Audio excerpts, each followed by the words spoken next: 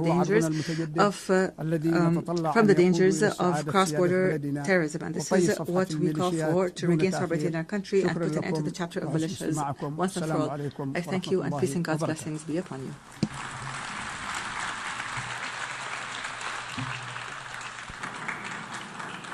On behalf of the Assembly, I wish to thank the President of the Presidential Leadership Council of the Republic of Yemen. The Assembly will hear now an address by Her Excellency Gordana Dzidzanovska-Davkova, President of the Republic of North Macedonia. I request protocol to escort Her Excellency and invite her to address the Assembly.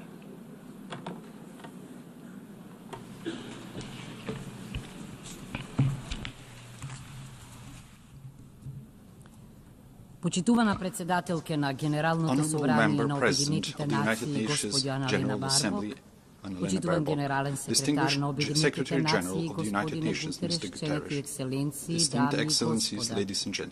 Како темел на меѓународното право и мултилатерализмот, Обединетите нации спречија нова светска војна, превенираа бројни конфликти и ги увлажија последиците од многу хуманитарни кризи.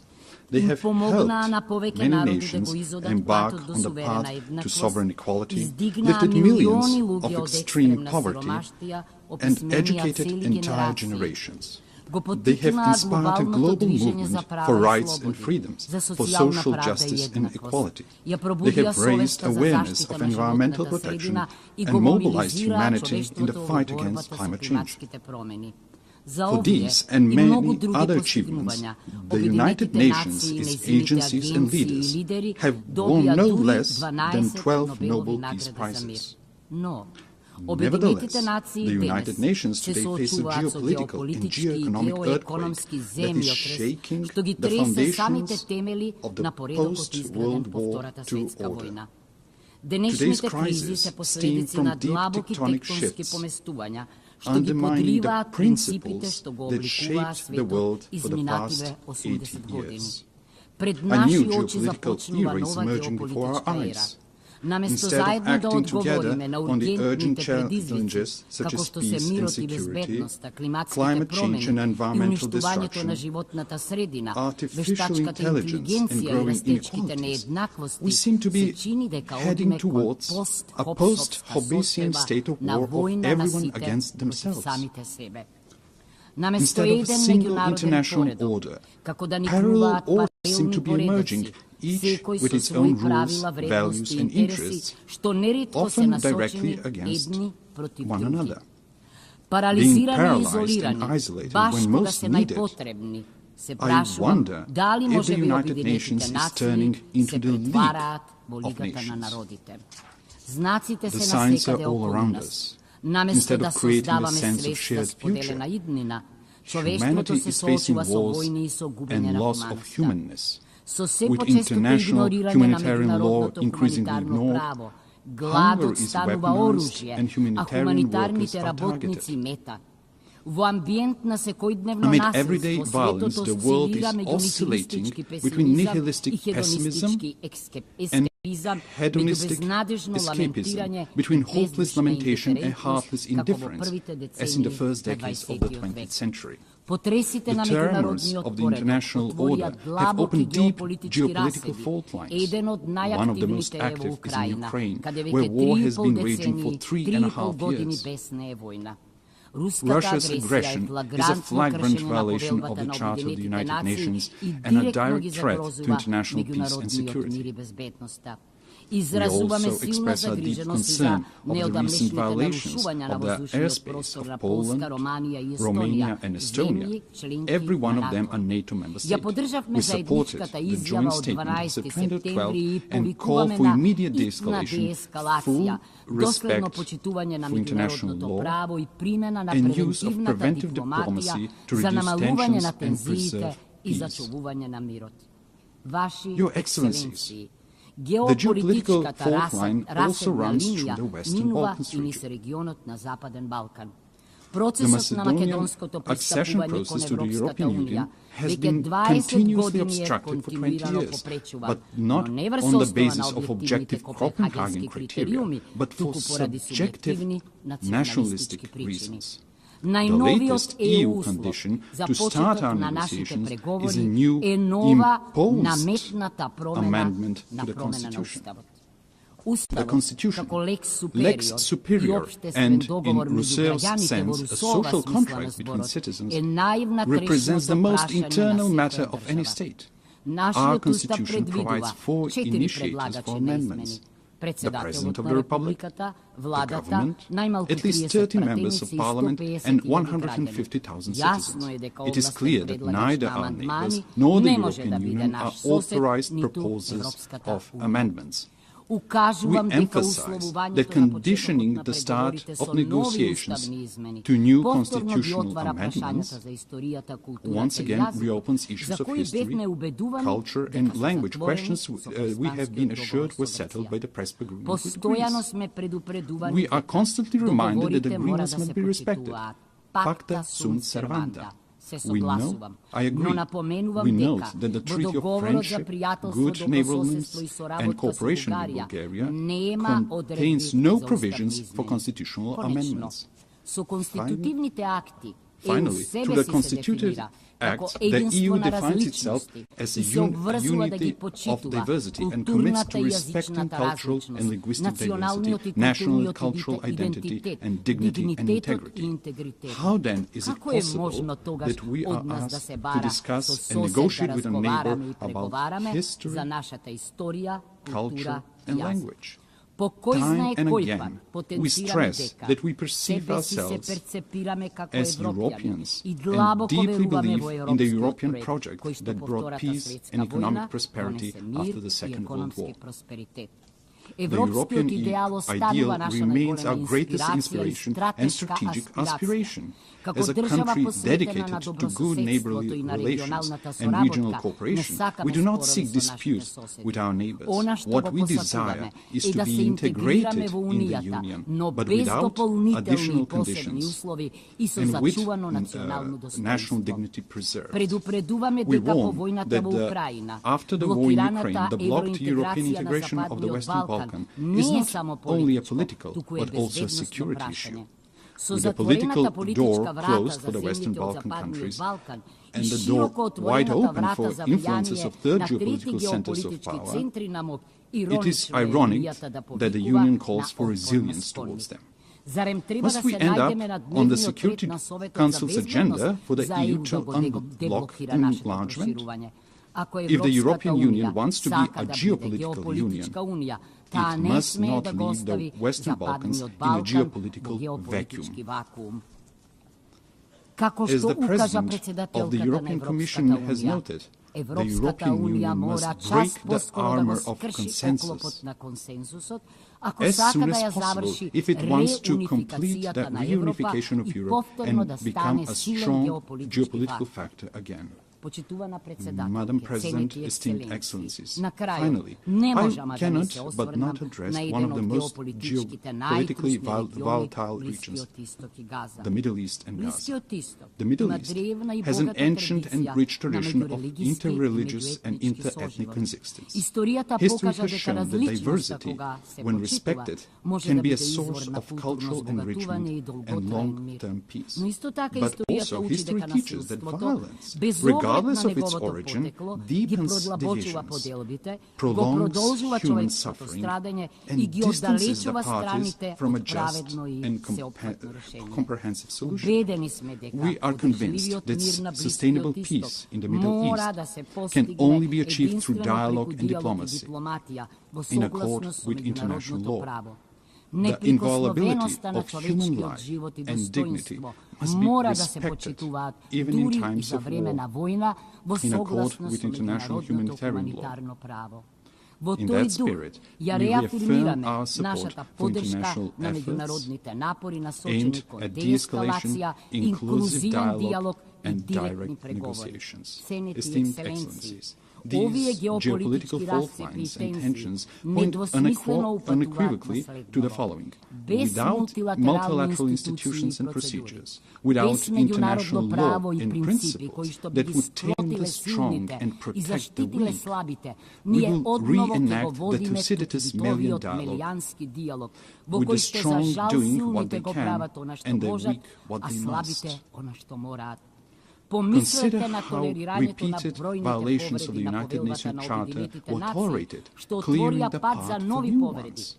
Remember the General Assembly resolutions left unenforced, the International Court of Justice's judgments disregarded and its opinions ignored, and the peace initiatives obstructed in the Security Council. Facing with the dysfunction of the current international order, some realists advise forgetting international treaties and conventions as a needless burden and seeking shelter in regional blocs and alliances. Then, the fastest and best way to resolve crisis is outside the United Nations without a Security Council mandate. However, departing from universal principles and mechanisms in favor of pragmatic opportunism and reaching for ad hoc measures pushes us towards an uncertain future of growing geopolitical and geoeconomic competition and even confrontation in the race for resources. Is that the harsh world we mean to leave to our posterity? The alternative is to try to revitalize multilateralism and make its institutions more resilient to these systemic shocks. Respected Madam President, respected attendees, young generations have the right to a renewed charter, to a reformed and strong United Nations that will enable them to live in peace among nations and peace with nature. These reforms must not be cosmetic, but profound, to enable greater inclusiveness, harmonization between values and mechanisms, optimization of national and global interests, and functional institutions. The UN reforms depend on whether they are seen as an opportunity to renew the rules-based international order or as a challenge to the privileges of some member states. Yet, what is the point of being a privileged member state of a dysfunctional, irrelevant, marginalized international organization? For effective United Nations, it is necessary for the Security Council to be reformed, to be more inclusive, accountable, and responsible for maintaining international peace and security. The General Assembly must evolve into a representative policy-making body rather than a debate club. The implementation of International Court of Justice judgments must become mandatory for all member states, ensuring the rule of international law. Reform is needed not only for all challenges, but also for new ones. Artificial intelligence brings enormous opportunities, but also incalculable risks for our civilization. It is not just a technological leap. Its impact may be greater than the industrial and digital revolutions. Aware of this, my country and I support the proposal to make artificial intelligence a priority of the 80th session. Next year, we will elect a new Secretary General of the United Nations. We need a person with so liderski leadership vještini, skills, so with bogato rich diplomatic diplomatsko experience, iskustvo, and so ability sposobnost to da gi bring premostiła razlike differences i da gradi and build konsensus, consensus, no i da bide but also dlaboko deeply humana humane i and posvetena committed na to the vulnerable. ranljivite. The Idni od next prv top diplomat na diplomat of the svetu world must mora da possess ima mnogo knowledge, znanje, trpenja i patience tak. and tact. Po 80 godini After od 80 osnovanja years, to, It is krajno vreme je za high žena time for a generalni woman to be a sekretar na Secretary General of the Objedinetite United nacije. Nations. Vo In a svet world dominiran dominated od by silni strong maži, men, često often so with oružje, weapons, potrebni we mi need se strong silni women ženi so with mudrost wisdom i and empatija. empathy.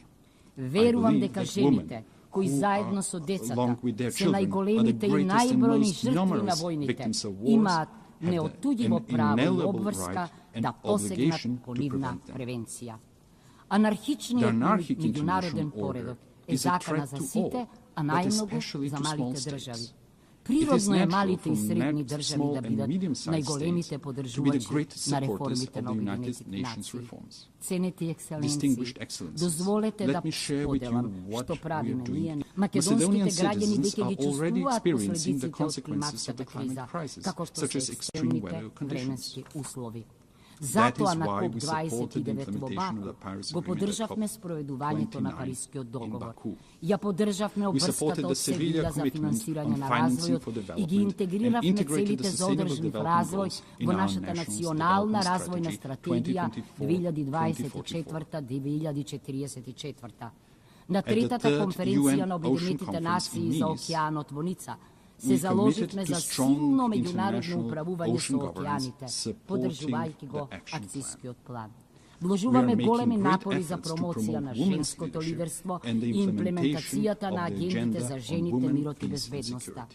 Ja We potpišavme signed novata the new ramka za sorabotka s 2026-2030 Objedinetite nacije framework for cooperation with the United 2030 zaradi to ensure obezbeduvanja na inclusive inkluziven, social and socijalni i human čovečki development, razvoj, sustainable održiva economies ekonomija and i decent dostojna work, rabota, otporno i resilient zeleno and green opštestvo societies i and ekosistemi, ecosystems, the rule vladenja of na law pravoto i and good dobro governance. upravuvanje. Esteemed Počituvani, excellencies, pred golem we are ispisme, standing in front of a ili great ke go test. garantirame Either we will međunarodni guarantee an odporedo, international vrz order based on vizionerski visionary principi, principles, ili ke or we will itame, rush towards a kon catastrophe katastrofa so of nesogledivi unimaginable razmeri za proportions čovečstvo. for humanity. Poranešni Former od generalen Secretary General sekretar Dag Hammarskjöld Hammarskjöld podsjeti reminded deka us that the Objedinitite United naciji Nations was not ne se created formirani za in da ne order to odnesa bring us to tvorajot, heaven, tuku za da ne but in order to spasat save od us from pekolot. hell. We Treba should da gi recognize prepoznajeme United Nations Objedinetite for what it naciji is. za ono što se. Na An vistina admittedly nesovršen, imperfect, no but neophoden indispensable instrument na instrument nacijite, of vo rabotenje to nations za in working mirna for peaceful evolucija, evolution kon po towards a more praveden just i po and bezbeden secure svetski world poredok. order. Da im ja Let's dademe give them ta that šansa. chance. Благодарам. Thank you.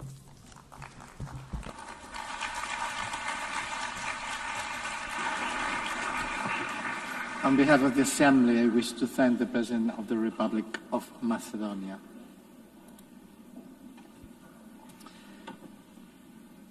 L'Assemblée va entendre l'allocution de son Excellence, Monsieur Anthony Frank Laurent Saint-Cyr, président du Conseil présidentiel de transition de la République d'Haïti.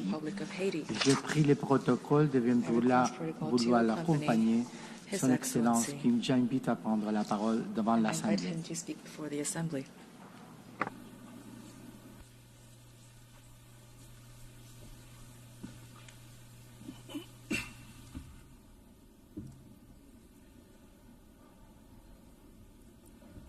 Madame la Présidente de l'Assemblée générale, Madam President of the General Monsieur le Assembly, Secrétaire général, Secretary General, Excellences, Mesdames, Messieurs les chefs distinguished d'État et de heads of gouvernement, state and government, Mesdames, Messieurs les chefs de distinguished délégation, heads of delegation, distingués délégués, c'est avec distinguished gravité delegates, et beaucoup it's with d'espoir a que je sense porte of la voix gravity and d'Haïti, a great deal of les hope that salutations I de convey the peuple voice digne et of Haiti résilient, and the qui greetings malgré les of a épreuves dignified and resilient revendique pour people, lui-même which, et pour despite l'humanité hardships, entière, is claiming trois for itself and promesses for all of universelles. humanity three Le développement, universal le promises: respect de la dignité humaine development, respect et la for paix. human dignity, and peace. La paix qui est aujourd'hui Peace, l'urgence absolue which du is peuple now haïtien. an absolute Au nom de ce imperative for the peuple, Haitian je vous people. adresse, Madame On la behalf of this Présidente, people, mes plus sincères félicitations Madam pour President, votre I would like élection to à la warmly tête de cette congratulate Assemblée. you on your election as J'exprime President of également this ma Assembly. gratitude I also au would like to secrétaire thank général Secretary Antonio General Guterres, Antonio son Guterres engagement for his indéfectible en unwavering faveur de notre commitment to our organisation et organization son soutien and his constant constant et and multiforme multifaceted à la support République for the d'Haïti. Republic of Haiti.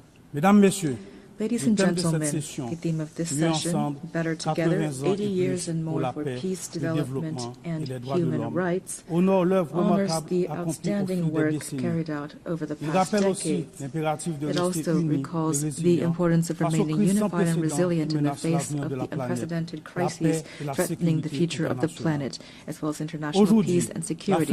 Today, hunger is threatening millions of lives. Armed conflicts are multiplying and extreme poverty is deepening, causing forced migrations that jeopardize international stability and that put solidarity between nations to the test.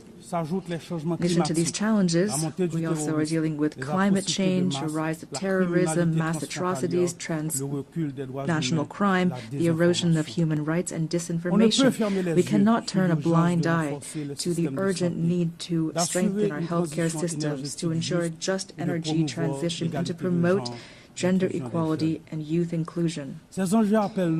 These issues require us, the world leaders, to shoulder our responsibility to build a UN that is better adapted to the challenges of today and the hopes of tomorrow. We must ensure that all of our actions, including technological breakthroughs such as artificial intelligence, foster peace, development, and human dignity. Ladies and gentlemen, just a 4-hour plane ride from here, a human tragedy is unfolding, one of the most devastating of our hemisphere. Every day, innocent lives are extinguished by bullets, fire, fear. Entire neighborhoods are disappearing, forcing more than 1 million people into internal exile and annihilating memories, investment, and infrastructure.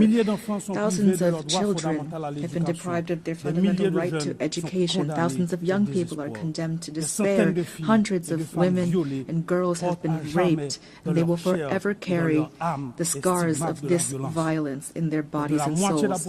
Almost half of the population is facing acute food insecurity. The healthcare system is collapsing. Hospitals are being vandalized, burned, or forced to shut down. Doctors are fleeing. Lives are being lost due to a lack of treatment. Even the treatment for persons with HIV and tuberculosis is under threat. This is the face of Haiti today, a country at war, a modern-day Guernica, a human tragedy at the doorstep of America. Only a 4-hour flight from here. It's important to say this. Haiti is experiencing a war between criminals that want to impose violence as their social order and a population, an unarmed population that is fighting for human dignity and freedom. The response must be firm and determined. Today, the international community must stand alongside Haiti and take large-scale measures, not half steps. A strong, coordinated, and immediate action is needed. Silence and inaction are not an option. We must act quickly to protect lives, to protect the innocence of children, to provide youth with a future, and to allow citizens to decide their own future at the voting booth. Every minute lost means human lives sacrificed and an erosion of democracy. Haiti wants peace. Haiti expects peace. Haiti has the right to peace. Yes, ladies and gentlemen. Peace today is the most pressing need of the Haitian people. It is the raison d'etre behind our tireless battle, the battle between our security forces, led by our security forces and the multinational security support mission. Many policemen and soldiers have fallen in the war against criminal groups. We pay tribute to these heroes, Haitian and Kenyan, who have laid down their lives for their commitment to restoring peace and security in Haiti. Today, out of the 2,500 troops initially required and promised, there are only 1,000 members of the multinational mission on the ground. Their courage, combined with our own efforts, have not been sufficient to contain the security crisis. And yet we have increased by 40% the budget for our security forces. We've recruited new members. We have strengthened our troops and acquired more material and equipment. We must face the reality. Haiti is at the epicenter of an unprecedented regional threat. Powerful and heavily armed criminal networks are trying to destabilize our country and take over the economies of our entire common space. The new front lines of this battle are in our country, in Haiti. If we lose this battle on our soil, it will be futile to try to contain it in the rest of the region. That is why we must show the same determination, the same resolve, and the same unity that we showed in the fight against terrorism. Haiti could never overcome this challenge single-handedly. Today, it is crucial to mobilize a strong force with a clear mandate and with adequate material, logistical, and financial resources. In this regard, the lessons of the MMS and recommendations of Haitian experts must be taken into account. We also need heightened international cooperation based on intelligence sharing and on rigorous border control to curb the flow of arms, ammunition, drugs, and financing toward these gangs. Peace cannot be restored unless our regional partners take concrete measures to ensure their territories do not serve as a starting point or a transit hub for this kind of trafficking. Approaches that failed yesterday will not save Haiti today. It is critical to listen to the voice of the Haitian people, to try new solutions that are stronger and more adapted to the realities on the ground. In this regard, we fully support the efforts made to transform the multinational security support mission. We also call for solidarity from the entire international community, especially for the commitment of members of the Security Council for a vote in favor of the resolution establishing a gang suppression force. That is why I would like to express on behalf of the Haitian people my profound gratitude to the United States and to Panama for this initiative, the implementation of which will mark a turning point in our fight against insecurity, which is suffocating our nation. I thank the administration of President Trump for the efforts made to provide support and resources in our common fight against the gangs, these enemies that are threatening both Haiti and the entire region. Today, the complexity of the Haitian crisis cannot serve as a pretext for endless talk, for drawn-out negotiations, or for stalemates caused by geopolitical considerations. Every day that we hesitate, criminal groups benefit. We urgently need to be proactive, to transcend divisions, to act together, to promote the values that bring us together, peace and human dignity. Haiti would welcome the holding of a high-level meeting to overcome obstacles and to make tangible progress. In this regard, we welcome the countries of the region and thank them for their constant support, especially through declarations in various regional organizations, including the Coalition of American States and CARICOM. We appreciate their support and advocacy with partners in the Security Council for a real solution to the security crisis in Haiti. We also pay tribute to all of those states which during previous crises stood by our side and expressed the hope to be able to count once again on their commitment. Together, we can and we must resolve this crisis which has lasted for too long already. 12 million women, men, and children are expecting this of us. Ladies and gentlemen, the Presidential Transition Council was born of a political consensus that stemmed from intense negotiations between the nation's political parties. This council, establishment which was supported by various international partners and facilitated by leaders of CARICOM, has a clear agenda which centers on holding free and credible elections. I repeat, free and credible elections.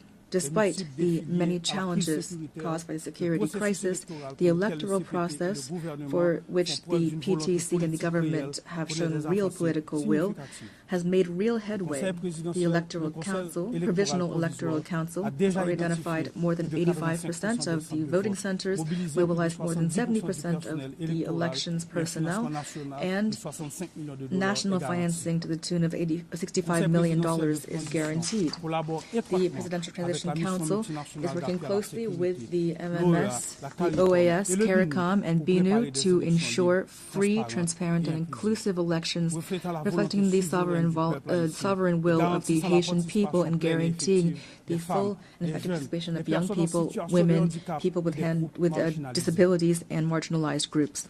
To ensure productive political cooperation, constant efforts are being made and will continue to expand dialogue with the various political parties to strengthen consensus and to prevent a power vacuum which would be fatal for democracy and stability.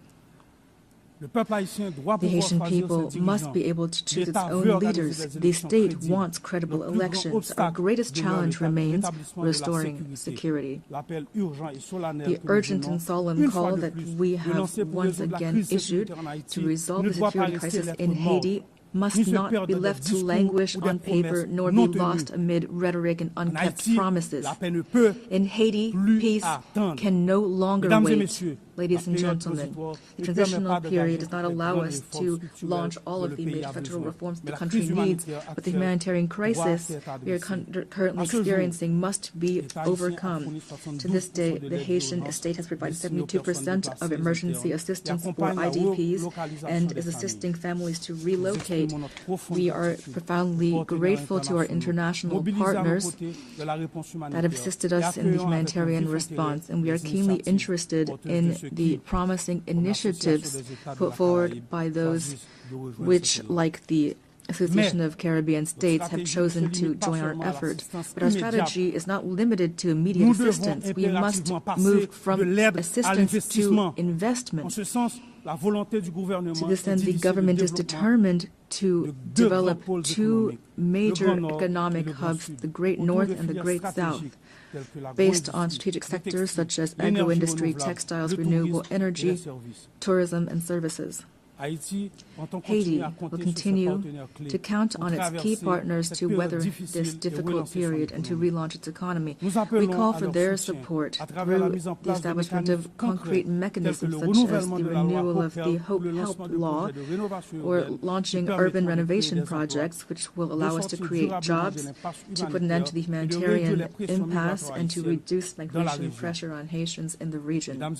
Ladies and gentlemen, 2025 marks the bicentennial of the order forcing Haiti to pay a ransom for recognizing its own independence. We call for reparations, not out of bitterness or vengefulness, but out of a desire for justice and truth. We delivered with satisfaction the statement by the French presidency recognizing the need to open spaces for dialogue and historic truth, as well as the resolution of June 5, 2025 of the French National Assembly recognizing the injustice of this ransom. Haiti has established a National Reparations and Restitution Committee.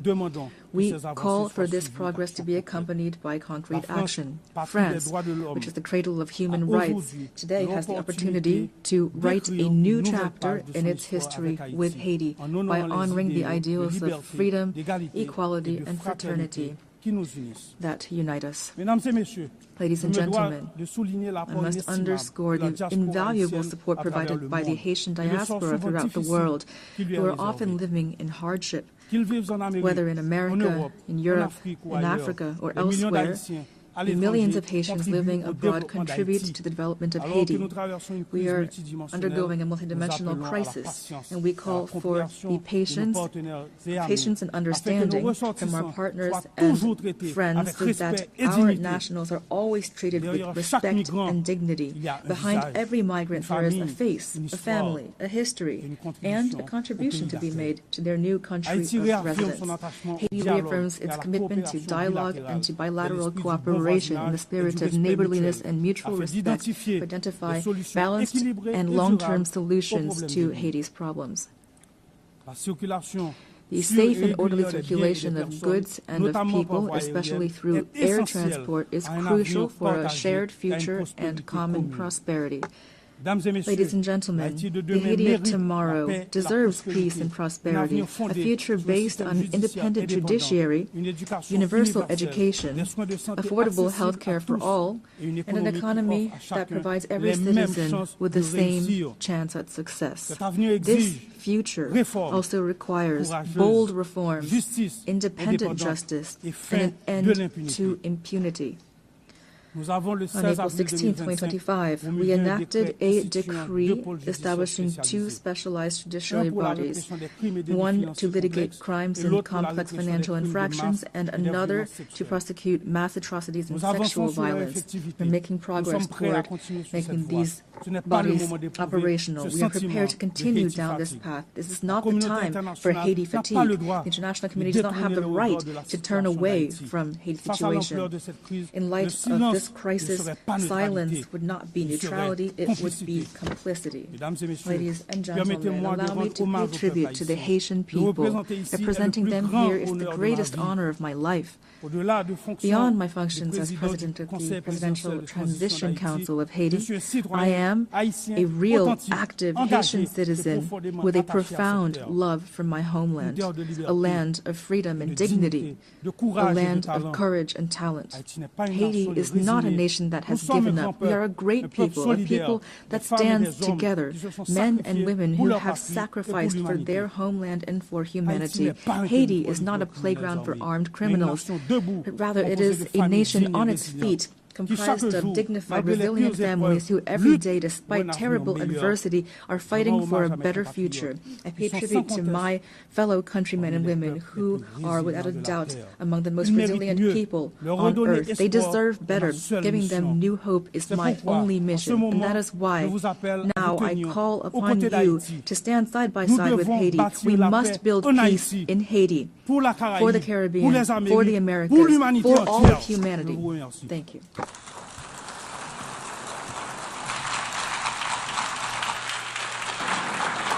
Au nom de l'Assemblée générale, je tiens à remercier le président du Conseil présidentiel de transition de la République d'Haïti. The Assembly will hear an address by His Excellency Mikhail Kabalashvili, President of Georgia. I request protocol to score His Excellency and invite him to address the Assembly. I can see it here. Yeah.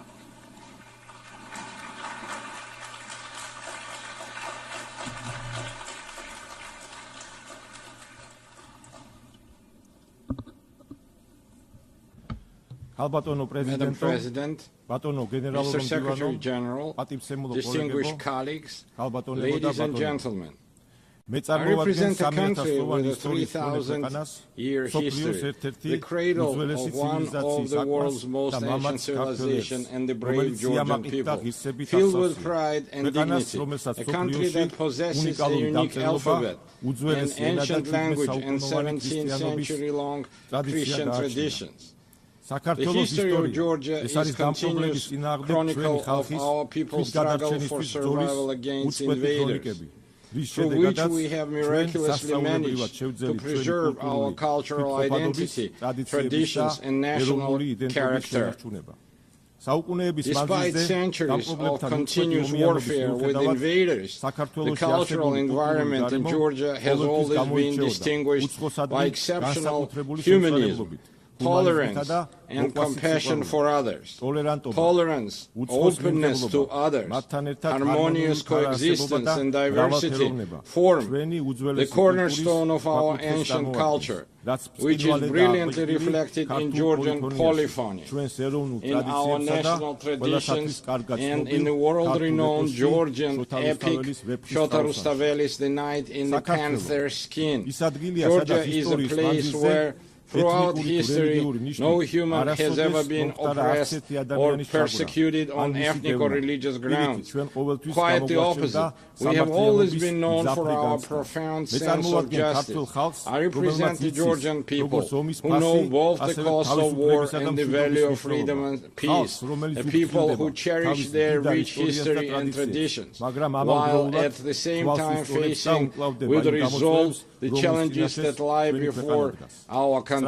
Amid a rapidly changing geopolitical landscape and unprecedented global challenges, such as ongoing conflicts, climate change, ideological polarization, cultural alienation, and war-driven humanitarian crisis, Georgia stands firmly as a guardian of dialogue, peace, stability, and sustainable development. Despite the many challenges surrounding us, we have managed to ensure the security of our people. The fundamental philosophy of the Georgian government remains to preserve peace, and no matter the cost, to spare our people from war. For the fourth year now, a horrific, bloody war has been raging in Ukraine, bringing catastrophic consequences and immense human suffering. Drawing on the bitter experience of the 2008 war, whose wounds have not yet healed for the Georgian people, we understand better than many the pain that the Ukrainian nation endures today. Now as before, Georgia expresses its firm and unwavering support for the Ukrainian people. As we deeply understand the importance of peace, Georgia contributes to the transformation of the South Caucasus and strives to turn it from a zone of conflict into a space of dialogue among civilizations and economic prosperity. We welcome President Donald Trump's peace initiative between Armenia and Azerbaijan, as well as his efforts to bring the bloody war between Russia and Ukraine to an end soon. Georgia has always supported and actively strived to establish sustainable and long-term peace in the South Caucasus, as well as to deepen trust and cooperation amongst its neighbors.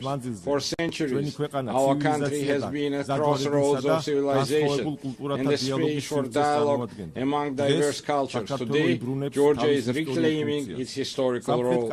Close relations with the countries of the South Caucasus and Central Asia, existing agreements with the European Union, and the Georgia's key position in the Middle Corridor all give our country a special significance, both within the region and across the Eurasian continent. Georgia is the shortest connecting route and natural bridge between Europe and Asia, the West and the East. Thanks to our geographical location and pragmatic foreign policy, Georgia is emerging as a multi-dimensional and multifunctional regional hub, both in terms of trade and energy transit. Georgia makes a significant contribution to the development of the Middle Corridor strategic route and does everything to ensure that the corridor becomes the fastest, most reliable, and most stable connecting route between East and West.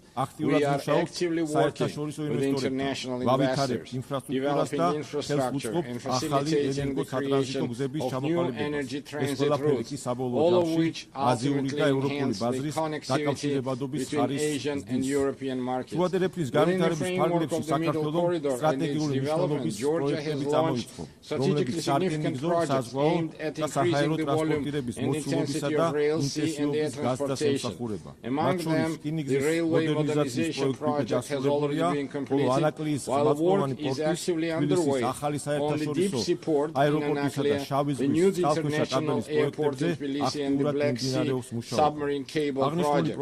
These projects, on one hand, provide landlocked countries in Central Asia and the South Caucasus with maritime connectivity to the rest of the world. On the other hand, the projects are implementing health diversity energy routes. We are implementing health diversity energy routes, thereby significantly enhancing the energy security of Europe and South Caucasus. To promote the development of the Middle Corridor and enhance connectivity between the two largest markets, Asia and Europe, Georgia has been hosting the Tbilisi Silk Road Forum for 8 years. It is an international platform for dialogue and new opportunities, attended up to 2,000 delegates from 60 countries. Our goal is to develop constructive relations based on mutual respect and shared benefits with major economies such as the United States, China, European Union, and others. We are open to any dialogue and cooperation, but at the same time, We demand respect and fair and dignified approach. What the Georgian people will never accept is being spoken to in the language of ultimatums, blackmail or intimidation. Georgia is a faithful adherent to the fundamental principles and values of the United Nations and a dignified, responsible member of the international community, as evidenced by the considerable efforts by the current government of Georgia to improve the protection of human rights. It is precisely thanks to the pragmatic and rational policies of the government of Georgia that we have maintained peace and economic growth, significantly improving the quality of life of our citizens. Despite numerous challenges in recent years, Georgia has demonstrated remarkable resilience to external shocks. The positive trajectory of Georgia's development is reflected in and confirmed by the international rankings and indicators of the world's most reputable organizations. Despite 20% of Georgia's territory remaining under occupation, we continue to pursue development and progress with great energy and determination. We are entrusted with the mission that our children may live in a stronger, dignified Georgia and peaceful world. And now I want to address our Abkhaz and Ossetian brothers and sisters on the other side of the occupation line. For centuries, we have written Georgia's history together, a history filled with the heroism of our ancestors, through our shared struggle for survival of our nation and the love for our motherland. We have never been a large empire imposing its rules on the others. We have always been a country proud of its diversity. Georgia is a place where civilizations have met, blended and balanced each other for centuries.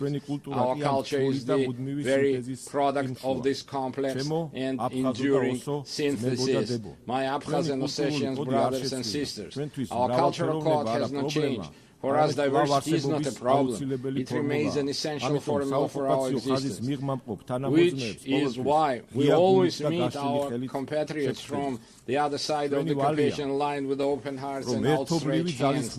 It's our duty through joint efforts to overcome artificially created obstacles, rebuild broken bridges, and leave past grievances to history as a people of exceptional patience and resilience. I believe that one day we will, together with our children, in a united, we will live with our children in a united, happy and developed Georgia, where nothing will stand in the way of our harmonious coexistence. Herewith, I would like to express my gratitude to the international community for its unwavering support of Georgia's sovereignty and territorial integrity. Georgia, like the entire world, is going through a pivotal moment in modern history. We live in a transitional era where the future of the international order remains uncertain. The United Nations must ensure our planet's transition to a peaceful, stable, and fair, multipolar international order. Georgia is responsible, as a responsible member of international community, is ready to support the United Nations in becoming the inevitable alternative to war and the principal guarantor of peace. I would like to reiterate that we are prepared and open, taking into account our national interests, to engage in dialogue with all parties on issues of global and regional significance. The current reality requires us to face difficult issues and initiate an open, pragmatic and result-oriented dialogue. I believe that only in this way we can overcome common global challenges and unlock new opportunities for the benefit of our countries, peoples and future generations. Thank you very much for your attention. May God bless humanity. On behalf of the Assembly, I wish to thank the President of Georgia. La Asamblea escuchará ahora un discurso del excelentísimo señor Luis Alberto Arce Catacora, Presidente Constitucional del Estado Plurinacional de Bolivia. Pido a protocolo que acompañe a su Excelencia, a quien invito a dirigirse a la Asamblea.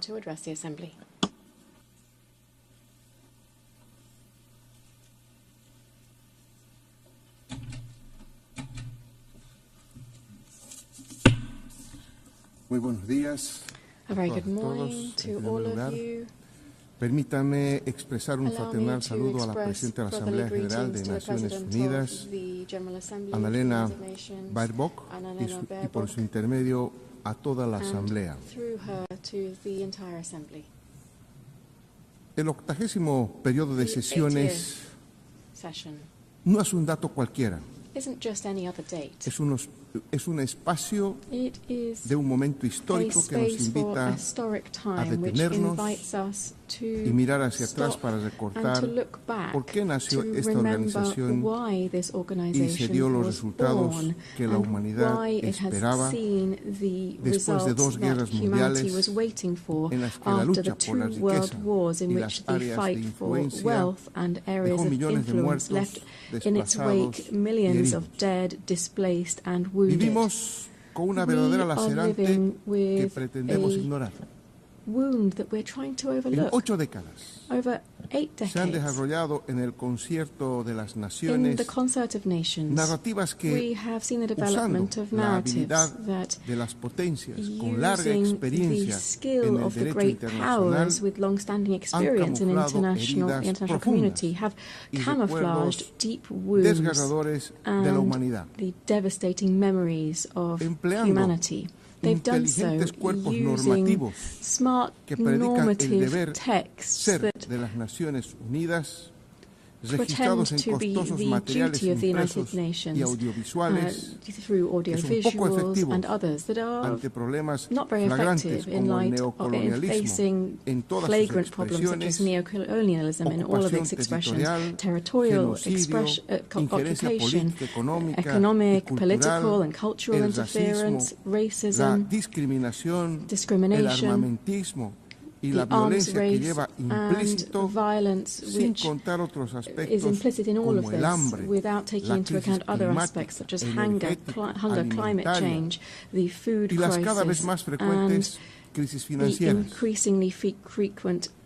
Los efectos de esta realidad son claros. Confrontación y discursos que promueven el odio y la división entre naciones hermanas, inequidad, exclusión, pobreza y desigualdades e injusticia producidas aún en instituciones creadas para resguardar los derechos de los más débiles. Ya ni hablar de los derechos económicos, sociales y culturales de los pueblos, y más si se tratan de los pueblos indígenas. Una evaluación sincera nos lleva a confirmar que a 80 años los resultados no son los esperados. Por consiguiente, no estamos bien. El mundo actualmente está igual de dividido y confrontado más que hace 80 años atrás. En el mundo existe mayor inequidad en la distribución de la riqueza que hace 80 años atrás. Las cifras de pobreza, desigualdad e injusticia, en lugar de reducirse, cada vez son mayores. El riesgo de que la paz que aún exista desaparezca y que una tercera guerra mundial de nuevo tipo enlute el planeta es muy cercano si no reaccionamos a tiempo. El peligro de que el irrefrenable desarrollo de las fuerzas productivas en el capitalismo, con un mal empleo de la inteligencia artificial, incremente la crisis climática, liquide al planeta y convierta a la inmensa mayoría de la población en innecesaria, es también algo no muy lejano. No estamos bien. La ONU se erigió sobre las osamentas que entre 50 y 70 millones de vidas que perecieron en el Holocausto y la destrucción de naciones que quedaron en ruinas, no solo físicas, sino también morales, debido a la violencia que aplicó el fascismo, pero también el naciente imperialismo con el uso de 2 bombas atómicas. Uno de los objetivos con que nació las Naciones Unidas